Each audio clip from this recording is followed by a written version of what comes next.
নবীজি সাল্লাল্লাহু আলাইহি ওয়াসাল্লাম তাহাজ্জুদের নামাজ 2 রাকাত করে পড়তেন। কত রাকাত করে? 2 রাকাত করে, 4 রাকাত, 6 রাকাত, 8 রাকাত, 10 রাকাত, 12 রাকাত, আপনি যা পারেন পড়তে পারেন। এখন দেখা যাচ্ছে আপনি একদিন উঠে আপনি একসাথে 50 রাকাত পড়েছেন 2 রাকাত করে, কিন্তু পরের দিন আপনার কোনো খোঁজ খবর নাই।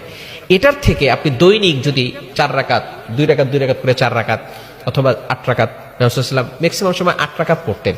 তো এই ক্ষেত্রে আমরা অবশ্যই চেষ্টা করব যাতে করে আমরা প্রতিদিন 2 রাকাত হলেও অথবা 4 রাকাত হলে 2 রাকাত করে 4 রাকাত হলে আমরা পড়ার চেষ্টা করব।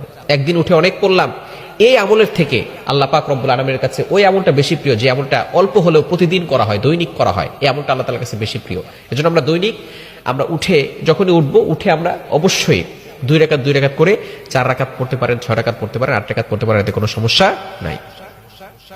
তৃতীয় নাম্বার হচ্ছে মোস্ট ইম্পর্টেন্ট পয়েন্ট, সেটা হচ্ছে অনেকেই মনে করে যে প্রথম রাকাতে সূরা ইখলাস এতবার পড়তে হবে, দ্বিতীয় রাকাতে অমুক সূরা এতবার পড়তে হবে। তাহাজ্জুদের নামাজের নির্ধারিত কোনো সূরা নাই। ভালো করে বুঝেন, অনেকে বিশেষ করে ছোট ছোট যে নামাজের বইগুলো আছে সেখানে লেখা আছে সূরা ইখলাস 111 বার পড়তে হবে, সূরা কাফিরুন 200 বার পড়তে হবে। খবরদার, এরকম কোনো নির্ধারিত সূরা নাই।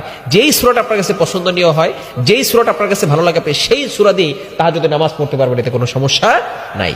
এজন্য অবশ্যই আপনাকে অন্যান্য নফল নামাজ যেভাবে পড়েন সেভাবে